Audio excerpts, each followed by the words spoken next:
Halo warga Nobar, gimana kabarnya hari ini? Kalian udah habisin nastar berapa toples nih? Di video kali ini Mas Burhan akan menceritakan film tentang seorang bocah 18 tahun yang difitnah memperkaos seorang wanita hingga masuk penjara. Padahal dia sama sekali tidak melakukannya, tapi berkat kegigihan dan keberaniannya dia mampu menjadi napi paling disegani dan dihormati oleh para gangster penjara. Wah, ngeri banget kan? Ya udah, daripada berlama-lama langsung saja siapkan mata, telinga, dan anu-anuan kalian semua. Mari kita nobar dan inilah Rise. Film dimulai dengan memperlihatkan seorang perawat tampan bernama Will McEntire yang sedang berusaha memberikan pertolongan pertama kepada seorang pasien di UGD. Berkat kecekatan dan keterampilannya dalam memberikan CPR, alhamdulillah kondisi pasien itu perlahan mulai membaik. Dokter dan rekan-rekan perawat lainnya pun memuji kinerjanya yang sangat hebat itu. Malamnya, Will diajak teman-temannya untuk pergi ke klub malam. Di sana dia berkenalan dengan cewek cantik yang baru saja putus dengan pacarnya. Demi menghibur cewek itu yang lagi patah hati, Will pun menemaninya minum bandrek sampai teler sepanjang malam.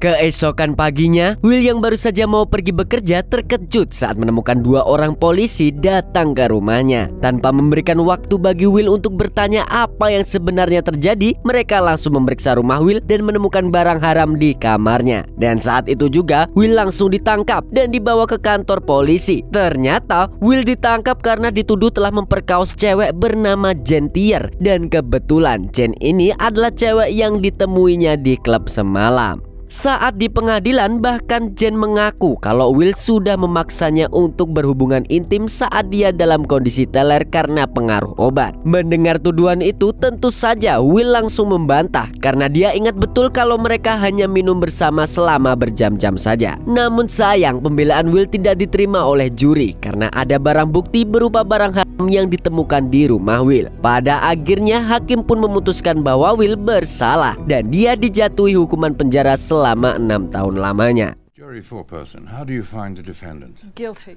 What? I didn't do it. Okay, come on, let's go. Setelah melakukan pengecekan badan, Will langsung dibawa menuju ke lapas bersama dengan ketiga napi baru lainnya. Di dalam mobil tahanan, seorang napi bernama Benji berusaha sok SKSD dengan terus mengoceh di sepanjang perjalanan. Sedangkan seorang napi yang terlihat seperti cowok kutu buku bernama Reed hanya diam saja karena dia tidak berani dengan Benji yang bertampang sangar itu. Karena terganggu oleh Benji yang terlalu berisik, akhirnya napi lainnya yang bernama Jimmy Covey memukul Benji sampai pingsan.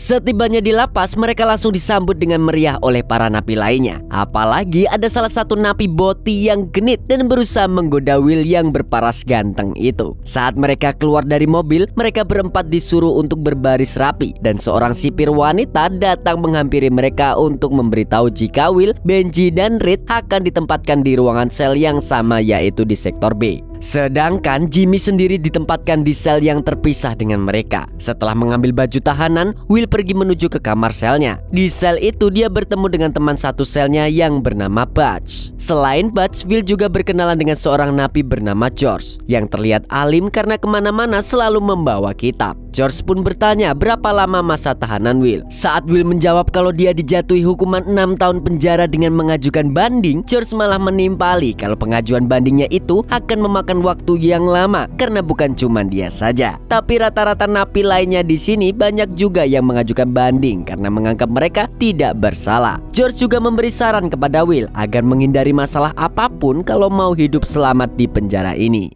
Karena di lapas ini setiap napinya harus bekerja, Will yang memiliki latar belakang sebagai seorang perawat pun disuruh untuk merawat seorang napi bernama Fung Poi yang sedang sakit parah dengan diupahi $5 setiap harinya. Karena tidak bisa menolak, Will pun terpaksa menerima perintah tersebut. Hari itu juga Will langsung melakukan pekerjaannya untuk merawat Fung. Bahkan saat dia mulai mencoba belajar tentang hukum dengan membaca buku-buku mengenai kasus kekerasan seksual, Will juga harus mengajak Fung ikut bersamanya ke perpustakaan. Saat Will tengah mengajak Fung jalan-jalan, Jimmy yang berada di lapangan tiba-tiba memanggilnya. Sambil mencengkram adik berharga milik Will, Jimmy bertanya apakah penjaga bernama Walsh yang telah menempatkannya bersama Butch di satu sel dan menyuruhnya untuk merawat Fung. Sambil menahan kesakitan, Will hanya mengiyakan saja semua ucapan Jimmy. Sebelum menyudahi pembicaraan mereka, Jimmy berpesan kepada Will agar jangan percaya kepada siapapun yang ada di dalam penjara ini. Don't trust no one. Saat Will membantu Fung yang lagi pipis, tiba-tiba penjaga Walsh datang dan memberitahu kalau dia kedatangan pengunjung yang ingin bertemu dengannya. Saat tiba di depan gerbang, ternyata pengunjung itu adalah detektif konstabel Rossi, polisi yang pernah menangkapnya waktu itu. Sayangnya kedatangan detektif Rossi ke sana tidak membawa kabar baik untuk Will, di mana pengajuan banding untuk masa hukumannya itu telah ditolak oleh pengadilan. Dan itu berarti Will harus melewati masa mudanya selama 6 tahun dengan berada di balik jeruji besi.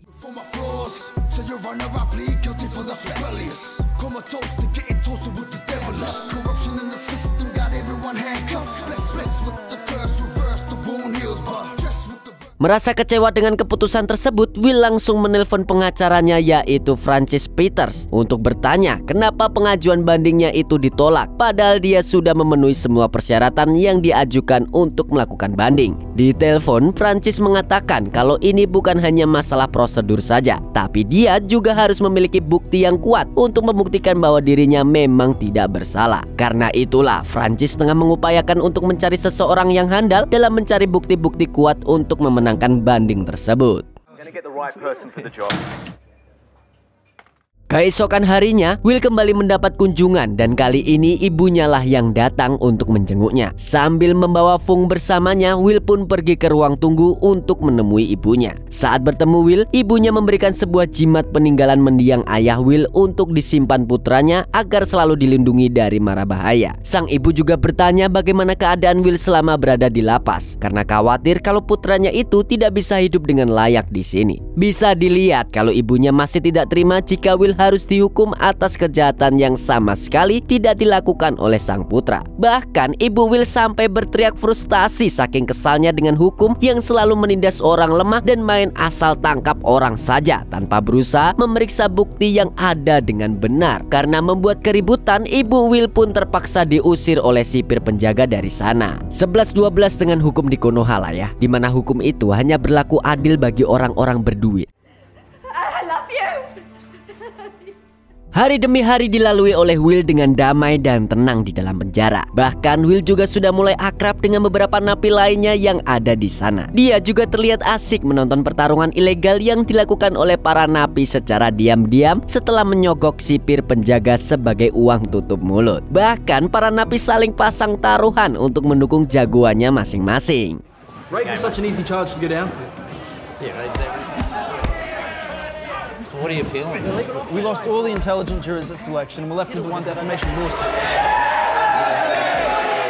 Sayangnya ketenangan Will harus berakhir lebih cepat saat tiba-tiba para sipir penjaga menggeledah kamar selnya dan menemukan barang haram yang disembunyikan di bawah bantal milik Will. Yang ternyata barang haram itu sebenarnya adalah milik Butch dan Will hanya dijebak oleh Butch agar dirinya tidak mendapatkan hukuman. Karena kejadian inilah Will dihukum oleh kepala sipir di mana semua aktivitas Will akan selalu diawasi selama 24 jam mulai dari sekarang. Your every move will be under closest scrutiny.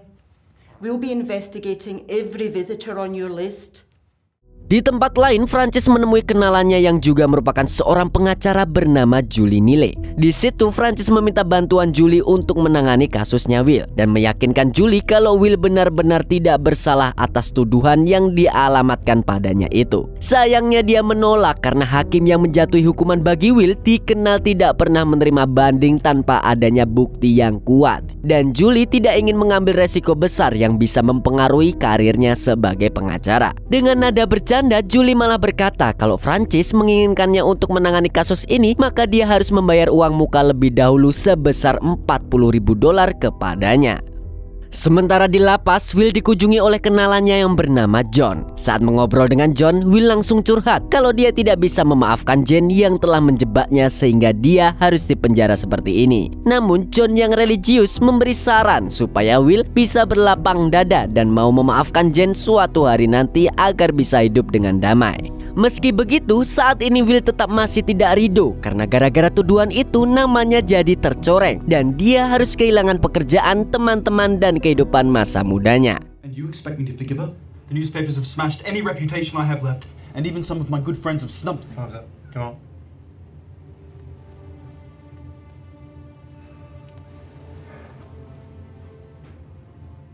Di hari berikutnya, saat Will sedang latihan gym, seorang sipir penjara mendatanginya untuk memberikan surat kepadanya. Ternyata surat itu dikirim oleh TTM-nya yang bernama Liz, dan cewek itu adalah putrinya John. Di surat itu Liz meminta maaf karena tidak bisa menjenguknya ke penjara karena dia pasti tidak akan bisa menahan tangisnya kalau melihat Will secara langsung. Makanya dia meminta ayahnya untuk mewakilinya datang ke penjara agar bisa mengetahui kondisi Will saat ini. I would love to come and see you, but don't know whether I will be able to keep it together.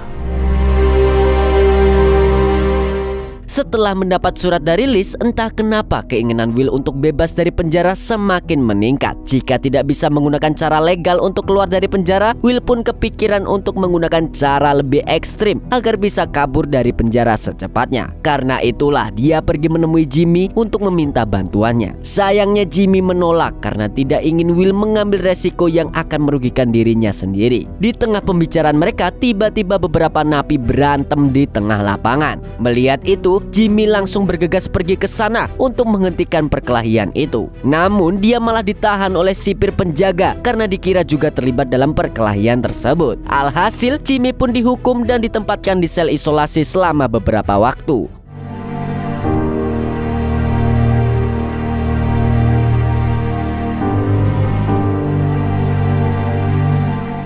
Hari demi hari pun terus berlalu. Hingga beberapa bulan kemudian, Will yang berkelakuan baik selama di penjara pun akhirnya dipindahkan. Yang awalnya sekamar dengan si biang onar Butch, beruntung kini dia bisa sekamar dengan temannya yang religius, yaitu George. Di sisi lain, Francis masih berusaha membujuk Julie agar bersedia membantunya untuk menangani kasusnya Will. Kembali ke Will yang sekarang sudah bisa hidup lebih tenang setelah tidak sekamar lagi dengan Butch. Dia pun semakin rajin belajar tentang hukum agar bisa mencari cara untuk memenangkan pengajuan bandingnya kembali. Meski begitu, gangguan Butch masih saja menghampirinya secara tak terduga. Saat Will baru saja membeli pop mie, susu sustagen, dan minuman soda, Butch malah ingin memalak susu sustagennya. Namun dengan berani Will menolak untuk memberikannya karena bagaimanapun juga barang-barang itu dibeli dengan hasil kerja kerasnya sendiri. Butch yang mendengar gertakan Will pun langsung kena mental karena tidak menyangka ada orang yang berani menantangnya. Come to me in private and ask for it.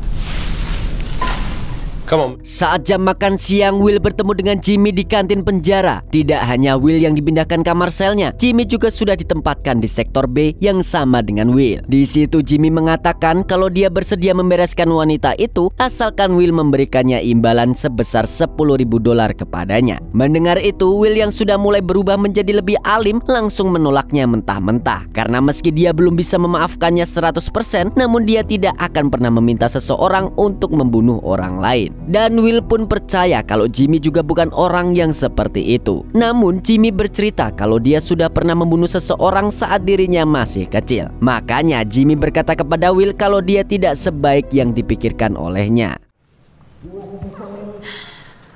I couldn't find Mum. It was a Friday and I went looking, so I stabbed the prick.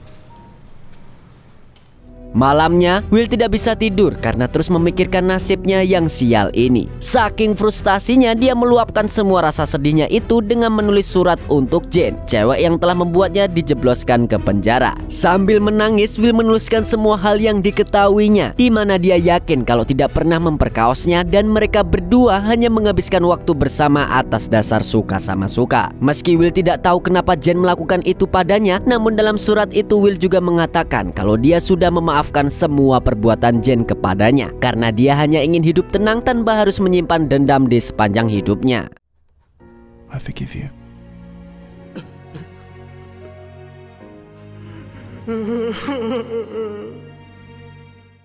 Suatu hari Butch mendatangi Will yang sedang berada di kamar selnya bersama dengan George. Awalnya Butch ingin menantang Will agar tidak berbuat macam-macam lagi dengannya. Namun George datang menolong Will dengan memberikan ceramah kepada Butch hingga membuat Butch pusing meladeni kerandomannya George itu. Tidak hanya itu saja, dengan bantuan Fung yang mengawasi pintu luar, Will dan George pun memulai rencana mereka untuk mengerjai Butch. Seolah-olah Butch dirasuki oleh setan, George pun seperti hendak meruqyah Butch dengan air keran agar setan yang merasuki tubuh Butch bisa keluar dan semua dosa-dosanya bisa diampuni. We claim this soul in the name of the Father.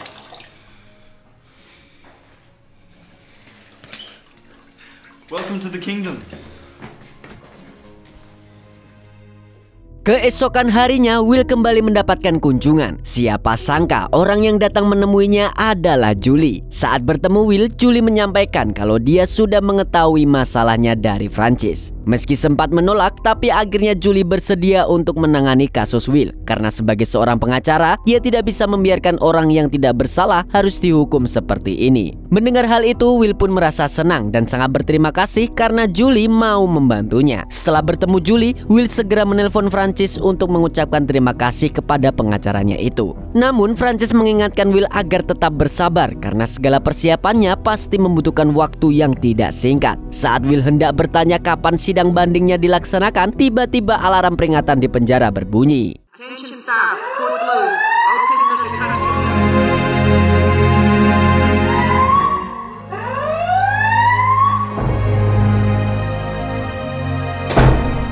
Ternyata hal tak terduga telah terjadi, di mana Benji ditemukan dalam kondisi penuh luka karena hampir mau COD-an dengan malaikat maut. Mengetahui itu tentunya membuat Will syok karena tidak percaya orang senarsis dan seberingas Benji bisa berbuat nekat seperti itu. Kini Will pun sadar betapa kejamnya kehidupan di balik jeruji besi karena hal apapun yang di luar Nurul bisa terjadi di sini.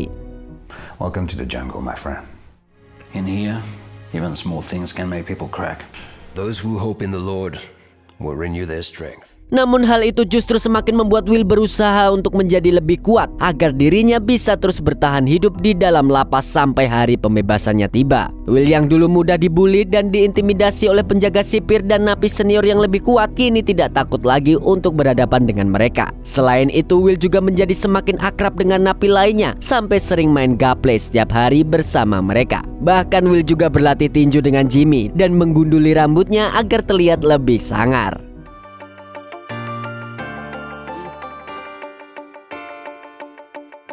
Watch it, Brooksy. Oh, what?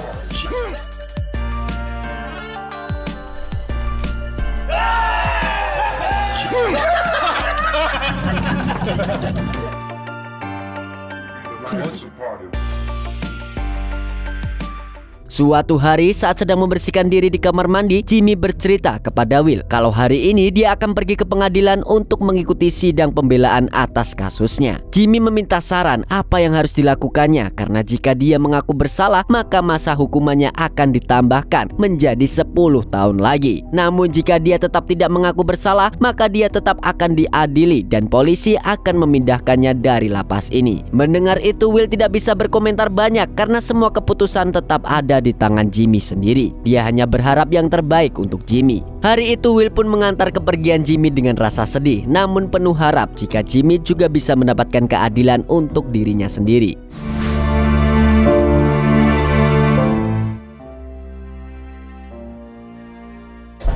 Saat Will tengah menghabiskan waktu bersama Fung, tiba-tiba penjaga Waltz datang dan mencoba memancing emosi Will dengan terus berbicara omong kosong kepadanya. Melihat sohibnya diganggu, Fung berusaha sekuat tenaga untuk mengusir penjaga Waltz dari sana. Namun penjaga Waltz malah memukulnya dengan kasar hingga membuat penyakit Fung langsung kumat. George yang melihat Fung dipukul pun segera menerjang dan menghajar penjaga Waltz. George! Fung!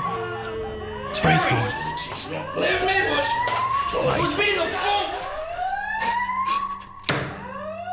Beberapa hari kemudian, akhirnya sidang pengajuan banding Will pun dilaksanakan. Tidak hanya Francis dan Julie yang datang untuk membela Will, keluarga dan rekan-rekan terdekat Will juga turut hadir di sidang itu untuk memberikan dukungan mereka kepada Will. Dalam sidang itu, Julie mengungkapkan bahwa dia memiliki bukti kuat yang akan membuktikan bahwa Will tidak bersalah. Namun pembelaan Julie tidak semudah itu dilakukan karena pengacara lawan terus berusaha menekannya untuk mematahkan semua pembelaannya itu. The traces of morphine were found in her urine. Of drink spiking offered in the first trial have now evaporated. Pill purchased off the supermarket broken down to its base form is morphine. Meski begitu, dia tidak pantang menyerah dan terus melakukan upaya semaksimal mungkin untuk membuktikan bahwa bukti yang dimilikinya itu memang benar adanya. Hingga pada akhirnya Julie akhirnya menerima hasil tes laboratorium di mana disebutkan jika kadar obat penenang yang ditemukan dalam urin Jane berada di level yang paling rendah. Hal ini pun membuktikan kalau tuduhan terhadap penyalahgunaan obat-obatan itu tidaklah benar, dan itu artinya Jane tidak berada dalam pengaruh obat sama sekali saat insiden itu terjadi. Otomatis hal ini juga membuktikan kalau Will tidak memaksa Julie untuk mengonsumsi obat penenang ataupun barang haram apapun, apalagi melakukan kekerasan seksual terhadapnya. But if you care to take a look at this drug level analysis report, stimulant drugs are found in less than 5%, are equivalent to that to someone having ingested poppy seeds. This cannot be entered as evidence Sit now. down, Mr. Dundry.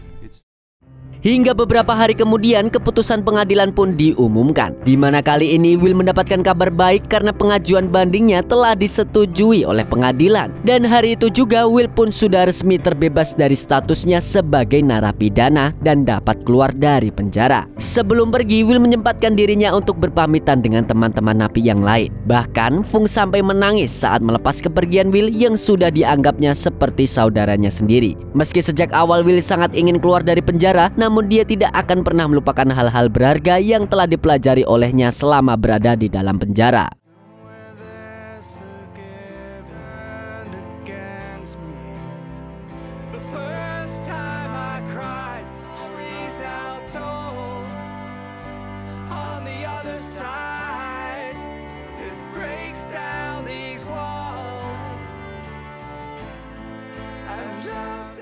Di akhir film terlihat Jimmy mendatangi Will yang sedang berlibur di pantai impiannya tersebut. Ternyata Jimmy juga sudah bebas setelah dinyatakan tidak bersalah dari kasusnya. Mereka pun saling berpelukan bahagia karena bisa sama-sama mendapatkan keadilan berkat kesabaran, pantang menyerah, dan kegigihan mereka untuk terus bangkit dan bertahan sampai kebenaran datang untuk membantu mereka menjadi orang bebas kembali. Dan film pun tamat.